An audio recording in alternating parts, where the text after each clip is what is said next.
The following podcast may be explicit.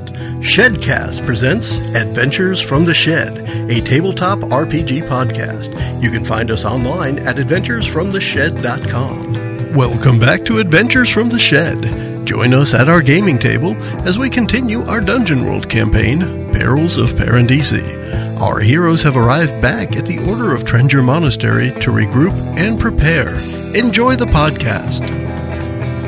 Hi, and welcome to Adventures from the Shed. We're continuing our Dungeon World campaign, the Perils of Parandisi. First, we're going to go around the table and say hi, starting with Mickie. Mickey's eating num-nums, so... Num-nums. Pardon the crunching. Hi, everyone. This is Mickie. I'm playing Demaya, the thief of the group. And I think I'm starting to get the hang of this. Cool. Watch me start failing now. Right, cool. Now that you said it. Right? Now that I said it. JJ here, playing Strong Don. I'm the barbarian of the group, and the de facto tank and healer and everything else that other people don't want to play. And annoying presence. Annoying. An incense lighter. Definitely been annoying the thief. His wife in the last session or two. I'm thinking of when Bilbo describes himself to Gollum the first time he sees him. It's like Strong Dawn is like incense lighter and druid dragger. Right? Speaking of druids, this is Kurt Schumacher. I'm playing Shadrock, the druid. A couple of miserable sessions in terms of roles, but had a little bit of success bringing the entire party back to life last session, so that felt good. You at least had success in leveling up, which you did twice. Yes, indeed, and we'll talk about that, but I get to advance 2 levels now, which is awesome. Nice. And this is Mike playing Snicklefritz Bombus Fritzy, the wizard, who's been doing all right lately. So I'm pretty happy. Cool. And I'm Joe. I'm the GM, the game master for this Dungeon World game that we're playing. And I just thought about this. I think it was when Bilbo was describing himself to Smaug, not Gollum. Sorry. So for those who want to yell at me for that, please feel free to do so on our website at adventuresfromtheshed.com or our Google community or tweet it at us with stuff at AFTS. Get your tweet podcast. on. Tweeter it at. One of the things we did at the end of last session was our characters arrived back at the monastery. A quick recap of that is they had met the Forgotten God Hazara in one of her chambers in the ceremonial complex. And they kind of chatted with her. A few of them got lost in, death, as it were, staring up at some beautiful constellations. And Shadrock was able to, via the mention of Aglinor or Alginor or Aglinate, that guy's name, was able to get them back so that Hazara could have, as it were, maybe a fair fight. And the party returns back to the monastery. At this point, on the way, Shadrock had also noticed a lot of undead, essentially legions or armies of undead in various groups approaching the monastery, perhaps 3 or 4 days away. The party returns to the monastery, has some time to rest up, and all of our characters had enough experience to be able to level up. And what we're going to do now is take a couple of minutes to go around the table to talk about how that leveling up went and what new things each character has. We'll start with the lady. Go for it. Hey, guys. Anyways. So Demaya was pretty successful, so she only was able to level up to level 2.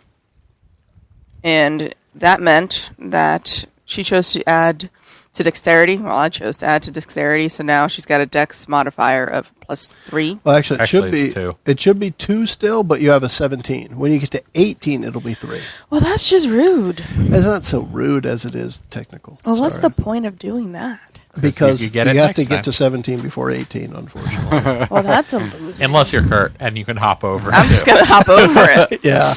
That was my plan. But you got that. You went up 1 in dexterity. So next level, going up another in dexterity will give you that extra. Will get me to 3. Yeah. And I chose out of the advanced moves, shoot first. What does that say? Demaya always shoots first. What is that? It means that she's never caught by surprise. When an enemy would get a drop on you, you get to act first instead. Nice. That is very good. That's cool. That is cool. Little homage to On Solo. I love Hans. Yay. Demaya shot first. Demaya shoots Oh, first. shirt. Hopefully Harrison Ford is doing well. I hope so, too. Yeah, Plane crash. Plane crash. Of course, by the time this podcast gets on the air, we'll probably know. I mean, he'll probably be fine Right. by the time this comes out. He's I a tough dude. mean, India doesn't go down. JJ, what'd you do, man? So Strong Don, he increased his strength from a 15 to a 16. Not doing so much. Gives him a +1 or +1 to strength for a total of +2 now. So I now have a +2 in strength and con, my two main stats. So that's going well. And then I chose to do the advanced move. What is best in life? And at the end of each session, Not love like a truck. My love for you is like a truck. What happened? I mean, parlay is not going to be one of the things that I do very well. So, Okay. what is best in life, though, is if I have crushed my enemies, driven them before me, or heard the lamentations of their kinsfolk, Conan. I can reference. gain an extra piece of XP. Yeah. Nice. Oh my goodness. I love it. If you crush your enemies, Who what? determines that? The GM? Or you? Or both? The game does. Yeah. Okay. And it will be amongst everybody, just like almost every move we do, right? All right. So I'll But jump that's in. a Conan reference for those who are not familiar with it. Awesome. Actually, let me be real basic for a second because some of our listeners haven't played Dungeon World or may not remember. In this game, you get experience by failing. So leveling up is because you have been rolling badly and you need to level up to stay competitive with your party who, if they're rolling successfully... That's one way to word it that I hadn't thought of yet. If you're rolling successfully, you're getting very little XP, but you don't Like need Demaya. it. Right, like Demaya, but you don't need it because you're succeeding. So I had a couple of days of horrible rolls, so I actually have enough XP to jump to both level 2 and level 3 now. Arguably, we could have taken a break in the middle, but because we went so long without doing an end of session or a level up, whichever it is, I'm going to do them both now. So I get 2 points to add to one or more attributes, and I'm going to put them both in Wisdom, which is my primary stat. Takes me to 18, takes my modifier to the maximum of +3. No effect on my hit points because I did not change Constitution. And I'm taking 2 advanced moves that are pretty basic, but I think will be helpful. The first one is very straightforward. It's called Bark Skin.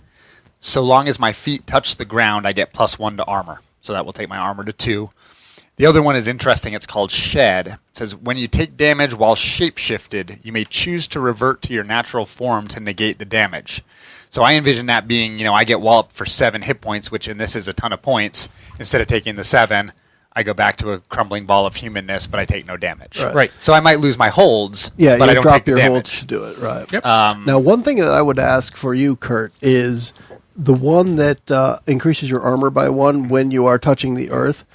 Think of a way that you would want to describe that. Drawing strength from the ground or something that allows you to have that extra endurance. Right. I mean, I think the idea from the name Barkskin is that you're like a tree. You're rooted into the earth, and it's giving you... But if you're out in the middle of the desert, it still works. So think That's of the right. way that when that happens, when you're taking damage and you reduce it by 1, think of the way that you might want to word that at the time. And I need to be... that might change the way I play a little bit, too, because I like getting up as a bird and being a hawk or an eagle and attacking like that. So I need to think in certain times about maybe I'm a bear or a cougar or something instead to get that extra armor. Right, So it says you have to be touching the earth, When touching the ground. yeah. the ground. So if you're inside a building, it doesn't work. No, it still works. We'll see how it goes. That's a great question. Yeah. I was assuming it meant when you're not flying, but that's a great question. We'll see how it in goes. a monastery, I hope I get the +1. Yeah, exactly. The stone and wood and Stone. what have you. Most likely, right. But if you're, hanging as a bat from the ceiling, it may or may not work. Right. All right. And Fritzy. Fritzy was able to level up to level 3 as he was already level 2. And he popped that into intelligence and got the +3 intelligence. So he'll be casting spells at an adult level. We can see. And then, Of course, I would consider all of us around the table to be adults, and that really doesn't mean much. No. And then for advanced moves, he picked Empowered Magic, which is pretty helpful if I have cast spells at 10+. I get a big bonus if I cast them like I got it 7 to 9. I can take the spell's effects maximized or the spell's targets doubled. So I can either give them max damage or I can attack 2 enemies at the same time. So that'll be cool. So you can do more with your spells, but at the detriment of something bad happening as Right. well. Yeah. Exactly. So, like, if he casts a fireball, which is how many d6 is it? I can't remember. I think it's at least 2. yeah, two d6. 2d6, yeah. So, if he casts a fireball and rolls a 10 plus, he can choose to just have it deal 12 points of damage. If he does that, he has to pick something from the 7 to 9 list of cast a spell, which is take a -1 ongoing, or Unwanted draw attention. unwanted attention, or forget the spell. But it's that opportunity to just blast the hell out of something. Very cool. And that's 12 good for points of magic damage in a- missile. in a range. Well, that's good for magic missile too, because magic missile is one target, 2d4, so that's 8 points, one target, and fireball is an area of effect. So 12 points to a bunch of stuff around one target is pretty darn good. Yeah. Yeah. And you just Looking have forward to, draw the attention of everything who lives through it upon yourself. Yeah. All right, so we've gotten back around the table to myself, and I will set us back up where we were. So our characters have now spent a little bit of time resting at the monastery. I say a little bit of time. What that's going to equate to is long enough for everybody to have gotten a rest in. So half of your maximum hit points you can add to your hit points. Oh, only half. Half of your maximum. So if your maximum is 20, you can add 10 to your current hit points. So you can whatever add that 10. is. And players always round up. So if you have an odd number, round it up. So you will have enough to rest to regain hit points, as well as pick which spells you want to have memorized as Fritzy. Do I Make get sure to you have replenish those. my poison? At the monastery, because there's a brewery and what have you, yes, there is enough facilities for you to take those components you found in the wilderness and replenish the poisons you had. So Back to Demaya zero will have uses. those back. Is there any opportunity to buy a healing potion or poultices and herbs or anything? Let's do this. At the monastery, because they know you guys are there to help protect them, the monks will gather up several uses of bandages. And let me tell you what that equates to. It is an item that you can write down in your inventory. And bandages are 3 uses. Each use is 4 healing.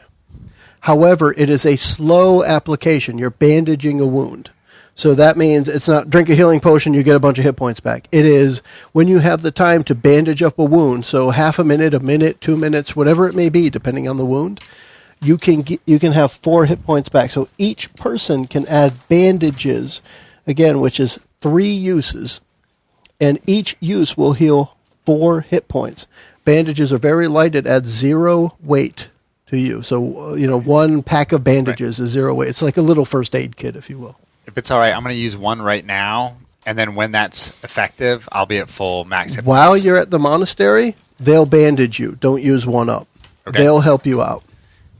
So, I'm at 15. My max is 19. Can I consider myself at 19 now, or do I have to wait? Yes, you can. Okay. So during that 8 hours, there is a monk that will tend to you. Okay. His name is Larry. Do we get to Larry. replenish the adventuring gear and rations? You have to pay. Or are They we do still not down? have adventuring gear for you to replenish. However, they would give you each the equivalent of 2 rations. You can replenish 2 rations while you are here.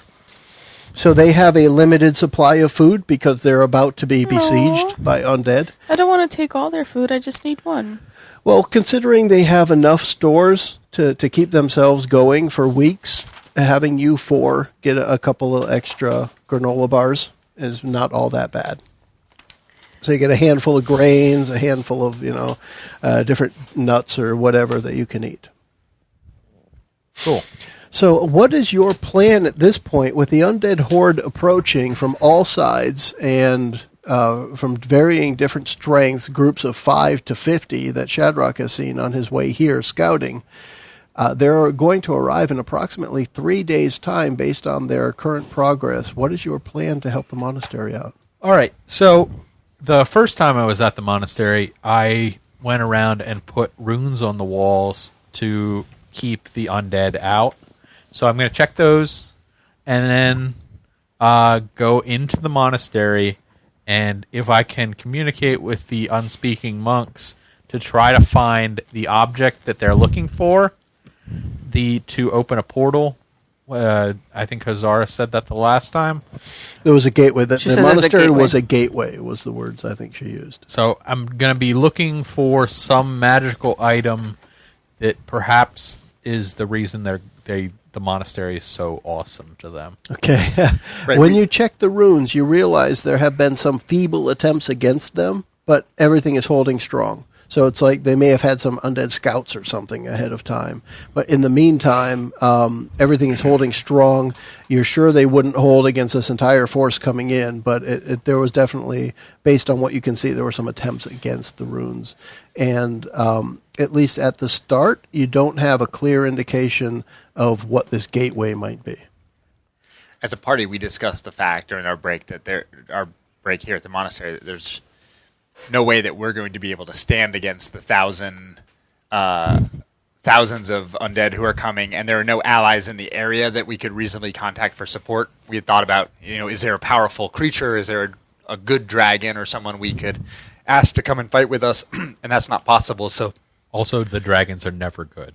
that's And as a point there, for anyone who's interested, the map, Mike has posted the map on our website, and we are on the island that has Kingsbury on it, St. Angelique on the far west side of that island. That's where we are, and there is nothing in the immediate vicinity, as Kurt was mentioning. There's nothing in the immediate vicinity of that amounts to any amount of help. right. And given the time pressure we're under, realistically, we have to either find out what this gateway is or find whether there's an object of power that can either aid us in the defense or that by destroying it might cripple their forces, something like that. So I think we've all agreed that we basically have to undertake a concerted search of the monastery and the surrounding area if necessary.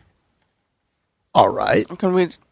Shouldn't we just ask if anything's been delivered that's out of the ordinary, anything new? We can ask the Have y'all, dwarves, right? have y'all had a gateway to death delivered recently? Can I No. check your invoices? Anything come in strange?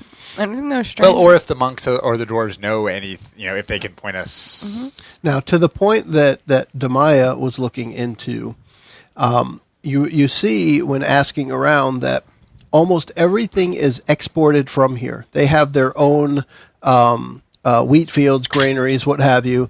They are self-sufficient on food, and everything is exported. Their booze is exported. So there's hardly anything that comes in except for money to continue their operations. So the only thing that's come in has been money?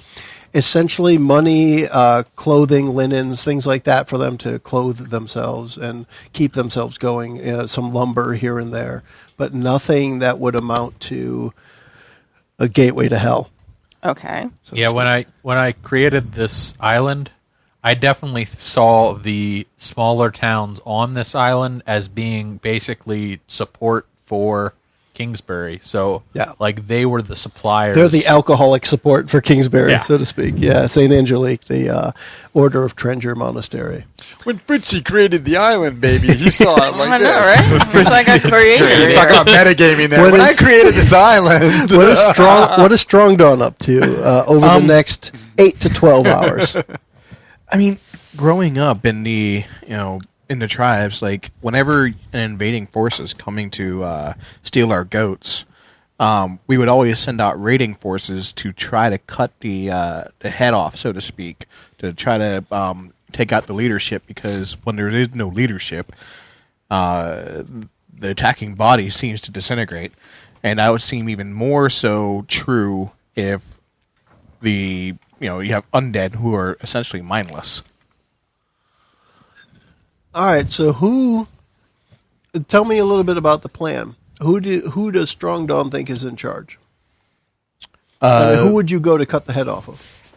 That's the thing. You have to look at the invading force. Like, the head tends to be in the center. And in your day's travel there, Shadrach would have mentioned to you that it looks like each of these bands between 5 and 50 undead are controlled by a, say, 1-to-5 ratio of dwarves kind of chanting and pushing them along, kind of like the encounter that you guys had. And there's no, chain of command. There's no dwarves conferring with another being.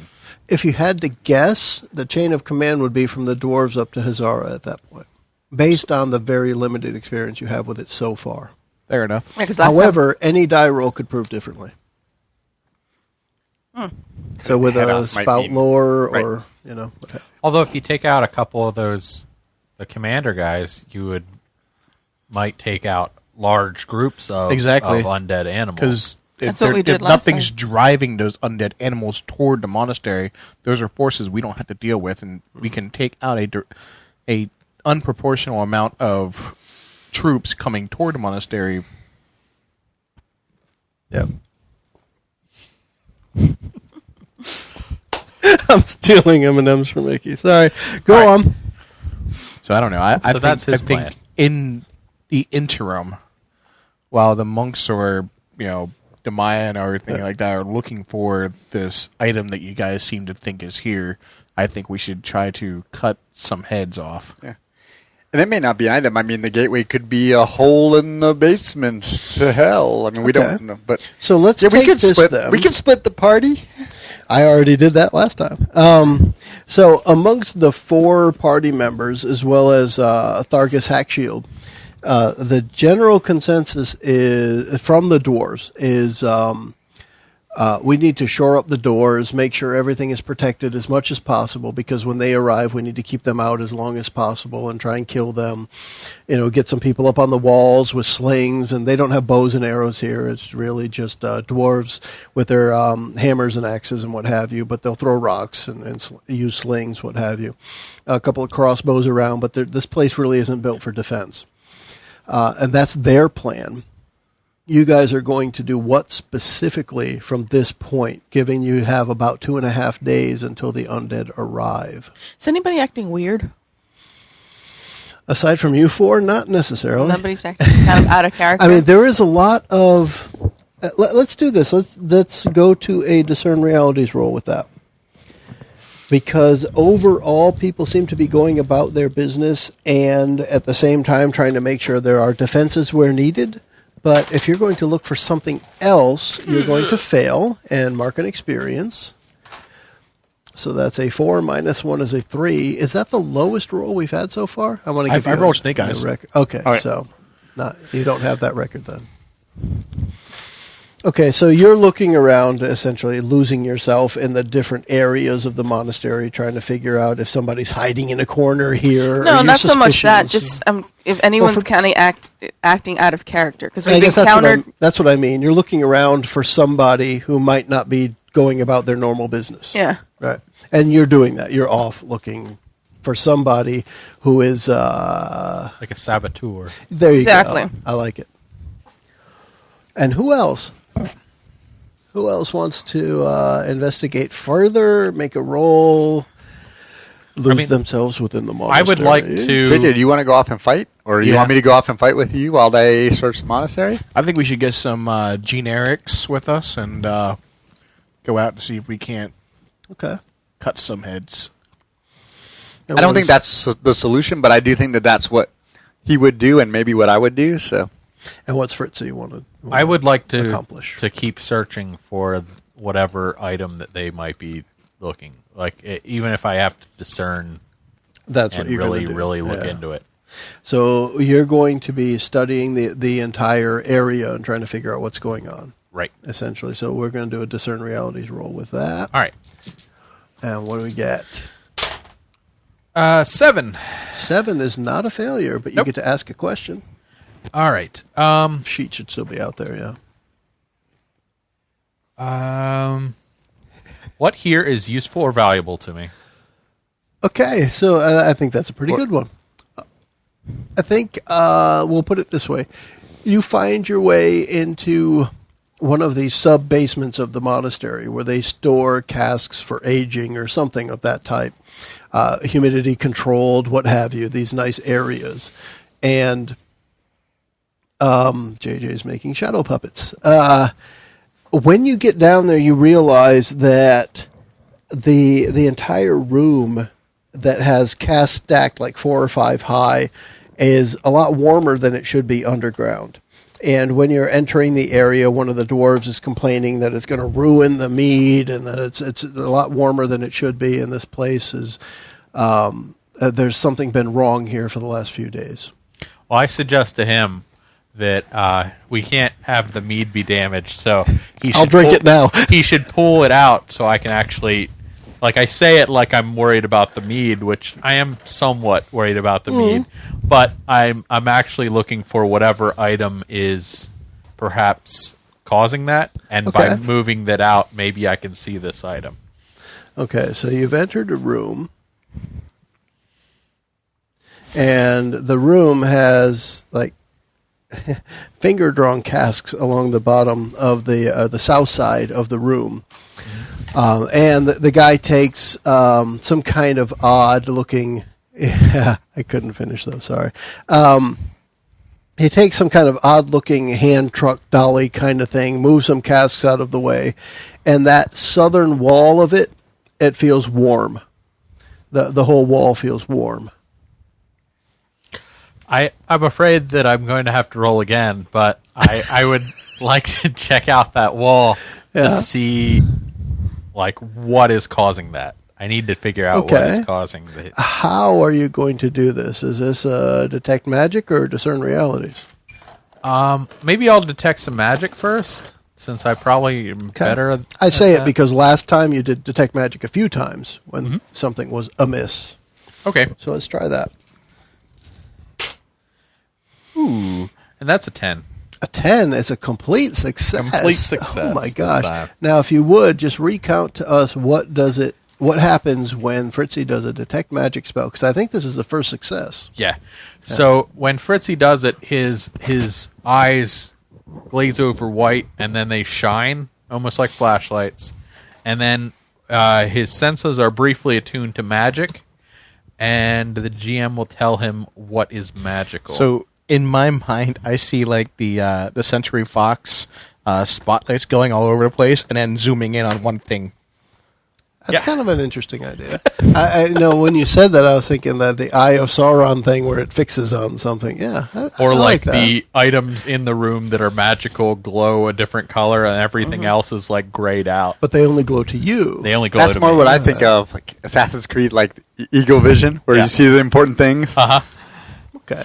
So along that southern wall of this room where the casks were moved away from, and by the way, when the dwarf sees you kind of magic out, he decides he like slowly steps backwards out of the room. He's kind Like of he the doesn't places to be. Yeah, he's got something else to do. The entire southern wall of the room almost, it's like it's overlaid on top of what you see behind it, which is a swirling mist of stars and black sky. And it's almost like a planetarium in, 10 times speed, where the stars are moving just quick enough to leave a trail behind them. And that's what you see behind this wall that's superimposed in front of it. Okay. Does it look familiar? It does sound familiar. Yeah, for that matter, it gives you the same feeling that you were within the cavern, within Hazara's chamber. Okay. I guess he would like to take some time and change up his spells so he can try to dispel that magic. Okay. So maybe he can close the portal before they even get there. So we're looking at least 15 minutes of time Right. Of there. So who else is doing what at this point? So we're So talking. are you all by yourself, or did you go and get some help? Or I think I'm currently still all by myself You because wanted to hero my it? little mead friend left. So Yeah, the dwarf left. Now Sounded it's like not that you odds. couldn't look for somebody to help you out. And for that matter, it might be good that Demaya is with you at the time, so that at least we're splitting the party in 2 instead of 3.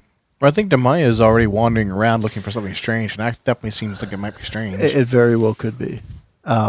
maybe when the guy runs off, she notices that he's like disturbed and running out of there, and she goes in to investigate and finds me. Stumbles upon you with your glassy eyes. Yep. There you Why go. are you drawing Cthulhu? I thought she was drawing a peppermint beholder.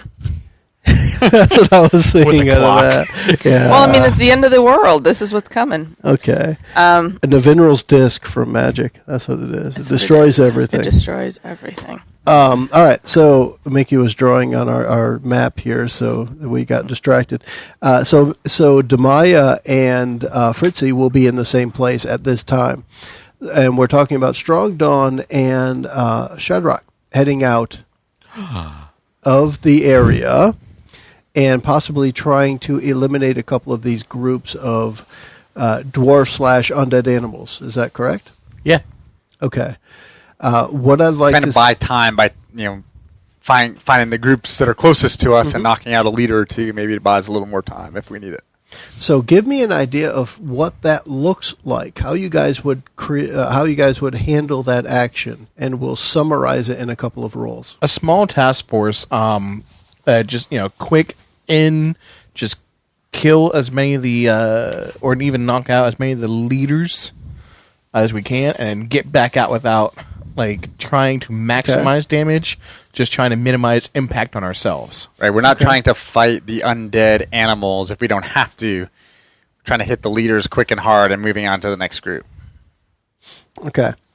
Guerrilla And you wanted to warfare. grab a couple of the dwarves to go with you? Yes. Okay, so you get a couple of volunteers who are part of the Hackshield clan. Sammer and Taunter Hackshield. They're both part of the Hackshield clan. And they definitely are very eager to get out and eliminate some of this menace. So you get those two, and they're both hammer-wielding hack shields. They have a shield and they have a hammer, and they're both wearing chain armor, and they're definitely out alongside you guys to handle this. All right. Give me an idea of how you're approaching it from the character's perspective, so I know what I'd ask you to roll. So let's say, for example, the first group you're happening upon is one dwarf leading 4 undead things. How would you handle that? Straight to the... And it's like a 2 days out of quick travel. So the dwarves that you're bringing with you, they're doing it double time. Dwarves, as fast as their little legs will carry them. And you've got the nice long strides of the barbarian. You're probably flying alongside, making sure things are ready.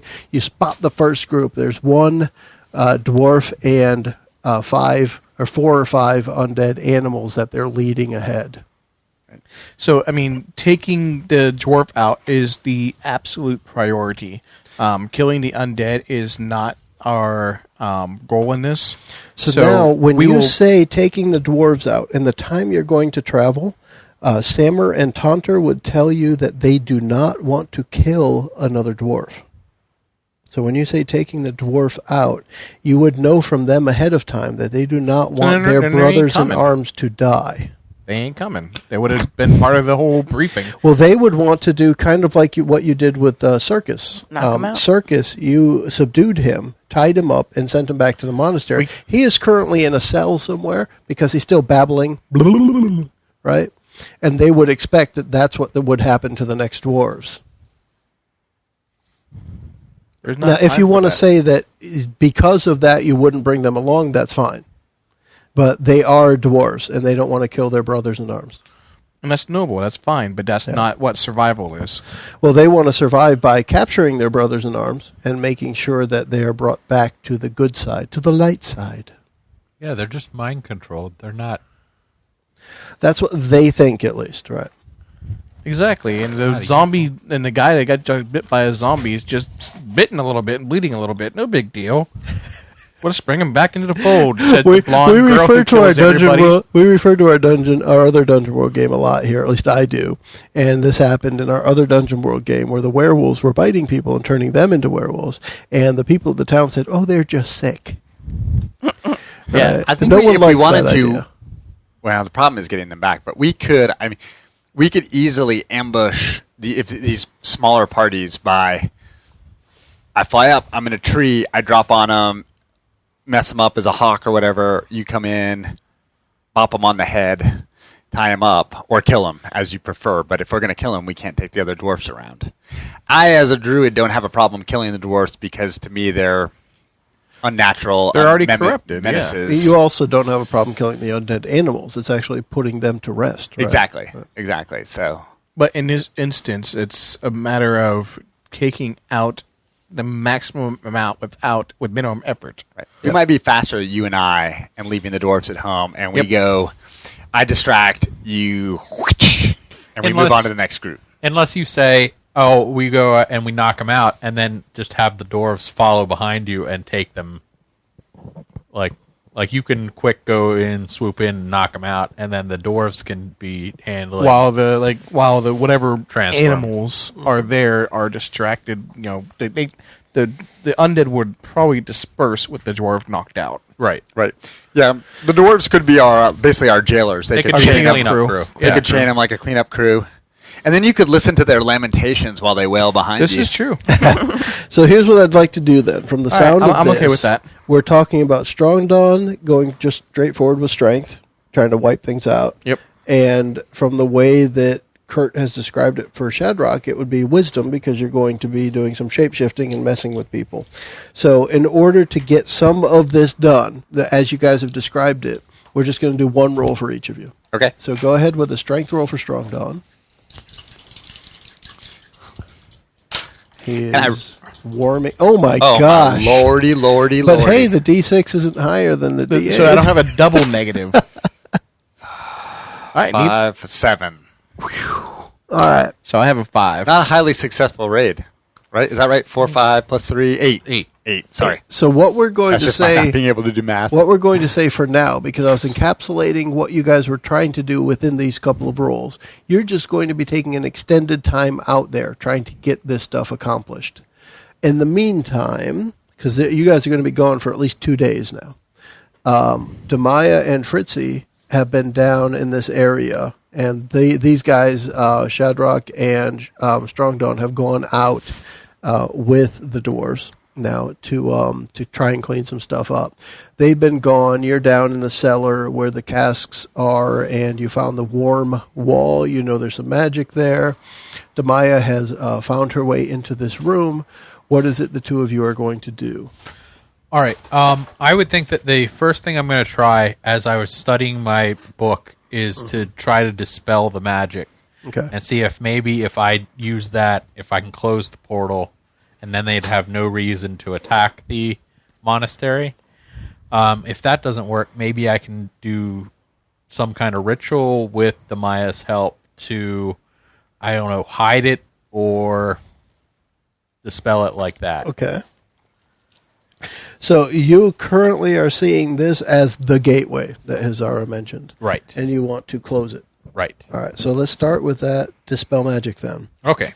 So pretty much as Demaya enters the area, you're closing your spell book, you're ready with your dispel magic. What does dispel magic look like? Because Demaya is going to see it. I think it would go almost in tandem with the detect magic. So maybe my eyes would still be white, but maybe I would just have to touch it, and maybe that the light that is in my eyes you could see little strands of it coming out of the fingers as I touch it. So the light kinda comes neat. out of me. Kind of like a plasma ball Yeah. kind of thing, where you just got that little thing that leads to the little strand, like a web strand almost, that leads to the next thing. Yep. I like that idea. Okay. All right, so got +3 with the level up, so hopefully I can do well here. Oh my hey God. guys! The only thing that The only could way fail. to fail. You Yeah. had one man. job. That's terrible. So I guess I'm making you. You I'm get making sucked you- into the portal of death. And So, Demaya, when you walk into the room, Fritzy is closing his spell book. What does his spell book look like, by the way? I think it would be just some big tome that is leather bound Okay. and maybe has a nice F on it for Fritzy. Fritzy. Or I think you're going to an say it looks like the SB. New York Times or something, but that's cool.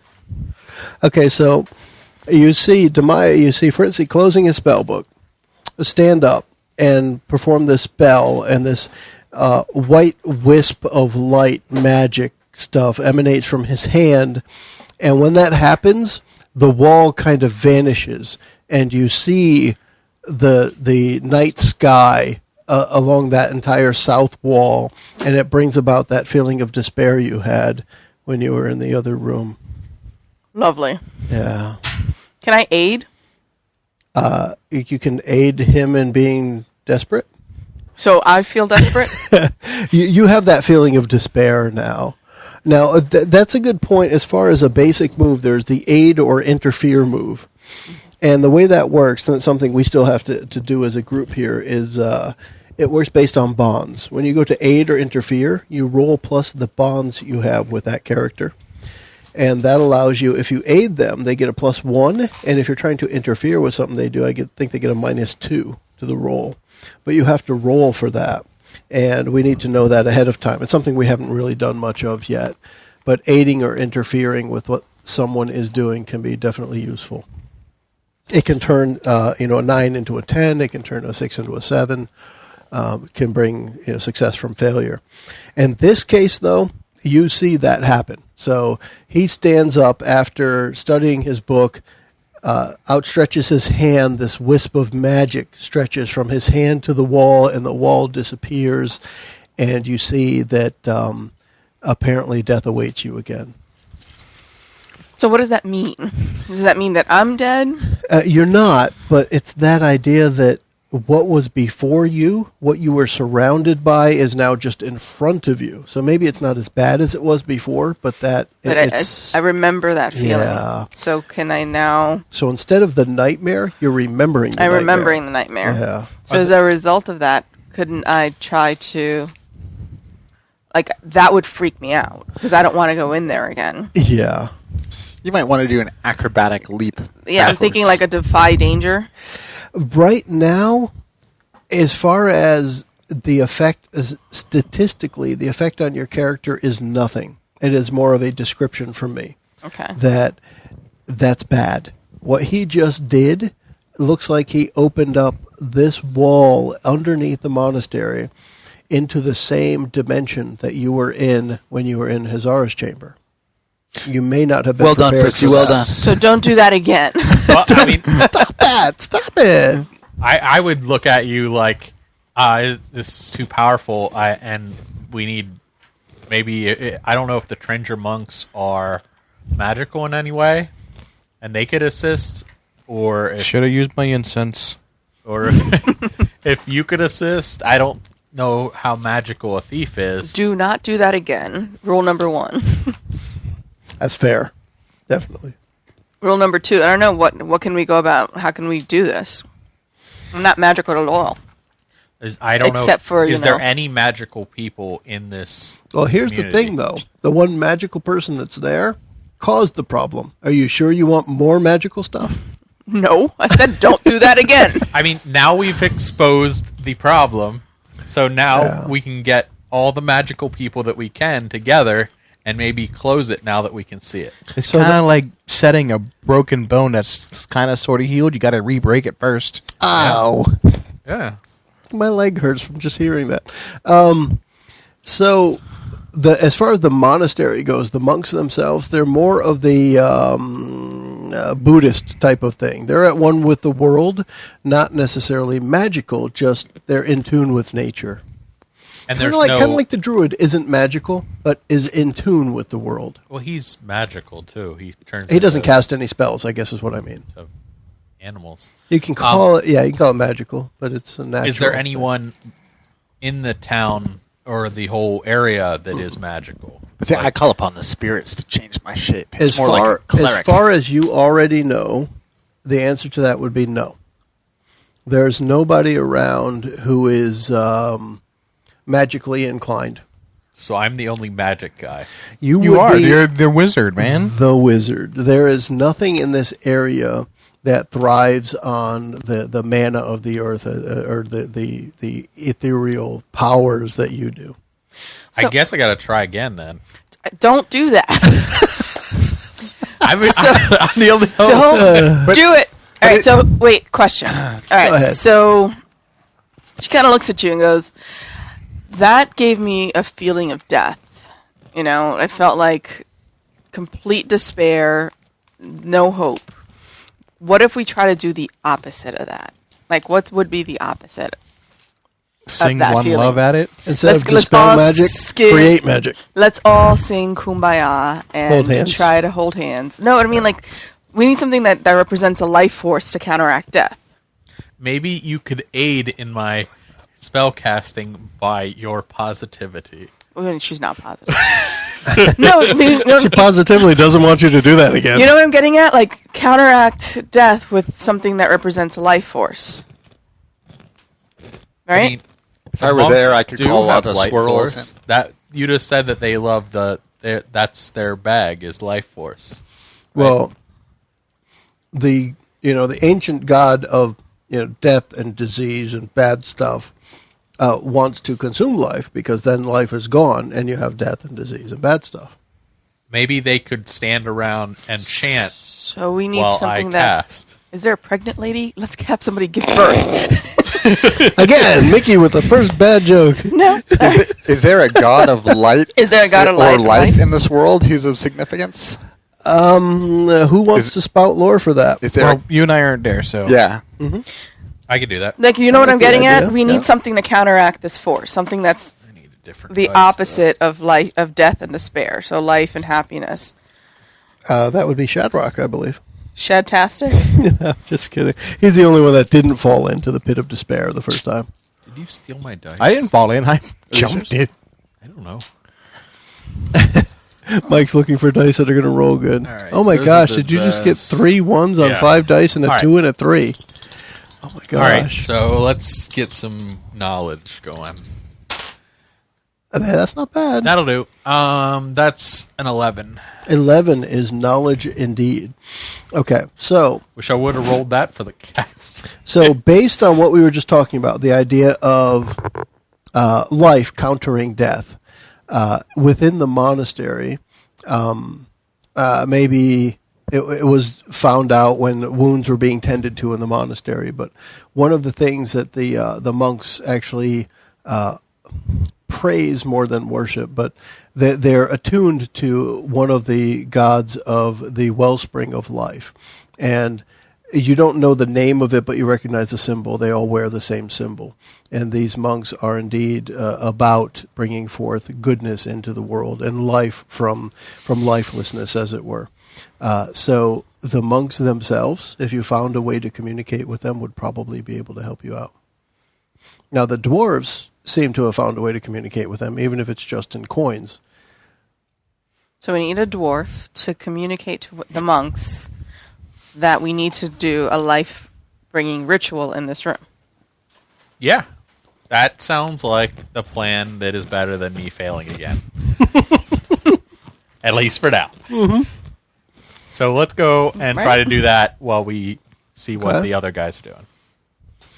Okay. So, for the next day, you're spending the time trying to get all the right people in order. The communications that need to happen between the dwarves and the monks actually agreeing to the plan, and you are maybe a day or so away from the undead approaching when you finally gather 6 of the monks, including their leader. And one thing you can't get from them is names of anybody, because apparently not only do they not talk, but they don't name each other. They communicate in hand signals, and as far as you can tell, the leader is something that's shaped like a number 7 and a 3, plus a Q somewhere maybe there. But the guy who's in charge of everything, it joins in this ritual they're trying to put together. And in the time it takes for the dwarves and the monks to assemble and get into this room, this cellar where the casks were or are moved to the side, that's when Shadrock and Strongdawn return. And you hear amongst the monastery that they're gathering a group down in the basement, one of the basements. There. What do you guys want to do? So you weren't as successful as you wanted to be out there. You couldn't find enough small groups to tackle, but you found 1 or 2, eliminated a few people here and there, a few of the undead, captured 1 dwarf to bring back to the monastery. He's back there in a cell next to Circus, the other guy. All right. And they're just... I found out that the idea of this ritual is to create life or counteract death at least. And the best thing about that is just sex. That's creating life right there. I want to see if I can find myself a maiden that will Oh, God. in front All of the this wall. talk about goats got you going, huh? All right. Shadrach, you want to turn into a goat? Well, while Sprongron is an attractive man, I don't know about these ways of the maidens. I'm going to go and talk to Fritzy and offer to see what I might be able to do to help him. You're Mr. Life, too. Yeah, so when I you can find use the Fritzy help. down in the basement, he's trying to work with the monks and the dwarves to organize this ritual to shut down what apparently, when you walk into there, you see something you hadn't seen before as Shadrach. You were the only one that wasn't sucked into the alternate dimension, right? And so you see like stars with tails flying across, almost like a bunch of shooting stars, all along this 30 or 40 foot southern wall of the room. And it's just blackness with stars kind of trailing along the wall. And Fritzy is organizing things. So, since he's the organizer, I'll talk to him and see what, if anything, he thinks I can do. Not being familiar with what's going on. If it's a life ritual, the druid is Mr. Life, so hopefully his involvement will give a boost to the ritual. And call some squirrel friends and sit on my shoulders and meditate in the room. You know, that sounds awesome. Yeah, let's go for it. Let's make a wisdom roll. That's what I would do, is I would Yeah. get as much nature around me as reasonably possible and sit and focus. Let's do that. I want to make it a wisdom roll because that's your base stat as Plus the 3, druid. plus 3, plus 3. Come on, baby, come on. Did he call me baby? 10. That's good. Very nice. That's very nice. So over the next hour or so, every small woodland animal, a couple of chipmunks, some squirrels, what have you, they come find you within the little rabbit? monastery. A rabbit, sure. Nice. What color? Yeah, the white. The white rabbits. The Possibly one with the red two eyes, because they're rabbits? kind of creepy. They're creepy. No, Yeah. nice little brown eyes. That little brown-eyed white rabbit. So you get some little chickadees, some squirrels, some as they call them here, It's like a Bambi movie. ground squirrels, which are chipmunks, and a rabbit. So you're kind of like a Bambi movie. You're kind of surrounded by a little bit of wildlife around you as this happens, and so the ritual gets pulled together. Everyone's chanting. The non-monks are chanting. The monks themselves are doing this little. They're kind of sitting on the ground, bent at the waist, kind of rocking forward and back and forward and back, and their hands are touching the ground and coming up from the ground, and they seem to have some rhythm to what they're doing that goes along with the dwarven chants and whatever you guys may be doing. Can I examine to see what else is hidden in here? You want to do the trap expert thing? Sure. Go for it. This is most likely a dangerous area at this point, since there's a portal to death. Yeah. That makes it kind of dangerous by default.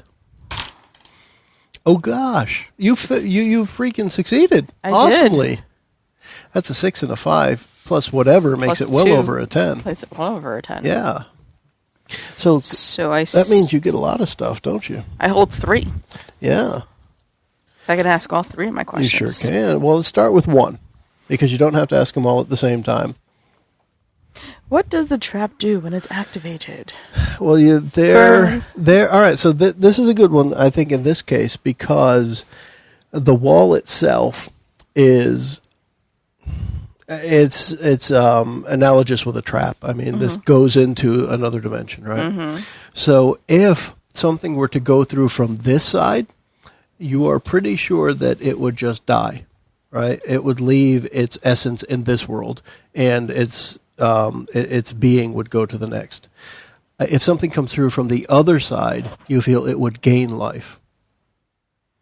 So if a soul, as it were to come through from the starry side, it would gain life and be corporeal in this world. So what else is hidden there? Among that area, that southern wall, the southern wall of the room that we're in, there is what looks like on the opposite side. So if you look through this veil, as it were, on the other side, you can see that there are, I'll use the same word again, souls waiting to come through to this side, but they're waiting for something. Oh, so what activates it? You would guess, and most likely accurately, that once the undead reach the outside of the monastery, these things will come in from the underbelly as This well. is the back door. We've got to shut the back door. Well, she did say That's what she said. that you had to trade, so it's a life for a life. So Yeah. maybe, like, once people start dying, these things are gain the life that is lost. It's a 1-for-1 trade, perhaps. Yeah. And we're about to just feed it a whole bunch of life. Or It's very possible. we are going to counteract it, like we're hoping, and this portal will close and slam in these guys' faces. All right. 50-50 shot. I give it at least 65. 65. You think it's that close to failure? It's crazy. What does Strong Don think of this whole thing? This might be beyond the realm he's used to dealing Yeah, with. that's my whole thing is like, if we're trying to do the opposite of death, it's sex. Bring the bring I on wish I the had incense. Still going after sex. I mean, that's what he would be thinking. Like, stupid. Why would you do this? The opposite of death is sex. Okay. To celebrate death, you have sex. So in this monastery, you only have two options: Play Dwarf or Play Monk magazines. What are you in the corner reading? Neither. I'm just You're still looking for someone to... I'm walking around, see if there's any maidens. Definitely not. Although you might not be able to tell the dwarf women from the men. This is true. Dwarf. Do you want to take the chance? In the meantime, we're going to have it as the ritual seems to end, and the wall starts to coalesce back in behind or in front of the starry sky. And as that happens, you hear outside of the monastery, so faint kind of in the distance because you have several meters or feet or yards of rock in between you and the outside, you hear what appears to sound like something pounding at the outside of the monastery. So like something has reached the monastery from the outside. I will run out and see what that is. When you reach the outside, you see that from 3 or 4 directions, not from where the road is, but from the other 3 sides, the monastery now has undead animals and humanoids all around it, all beating upon the walls of the monastery. Kind of in a rhythmic, everything's been rhythmic the whole time. Just a bam, bam, bam. And you weren't expecting them for probably another half a day. I think we set something off. You think? You think? Damn it, Jim. Why? Is there anything else I can do down below, or is that what we did the You best can always do something. What do you want to do? I mean, I want to... You want it to just Stop stop. it. Yeah. But what do you want to stop. try to stop it? Because you've come up with a lot of stuff, and it maybe it slowed it down or reduced it a bit, but I mean, maybe they hurried up because we're making progress. it could be. So I don't know if we can pick up the power and keep going. Amp it up. Amp it up Somebody some more. turn the dial to 11, man. Like I can... That sounds inspirational. Let's try a charisma roll once you pick the microphone up. All right, still good.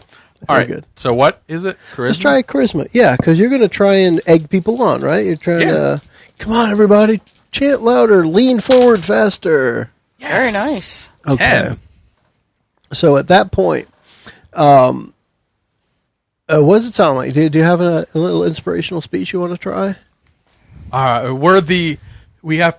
We have the no, I don't have an inspiration. Okay. So Fritzy says some encouraging words that don't at all sound like blah, I don't have anything. Nope. But there are some encouraging, inspirational words, and the monks put more effort into their bowing at the ground, and the dwarves have a little bit of a different chant to them, and they're pushing forward. And Strong Dawn went outside to see what was going on, and as you're out there, one of the dwarves runs out of the main doors because where the road was not the side they were being beset upon. And he runs out the main doors and goes out to fight some of the undead. and he is struck down. And at the moment he is struck down in the basement, you see one of those souls that Demaya had seen kind of forms into like a almost black charcoal-looking humanoid shape and walks through the wall towards you guys. And that's where we're going to stop it for this time. Yay! Yay! Awesome. Thanks for listening. Yeah. Yeah.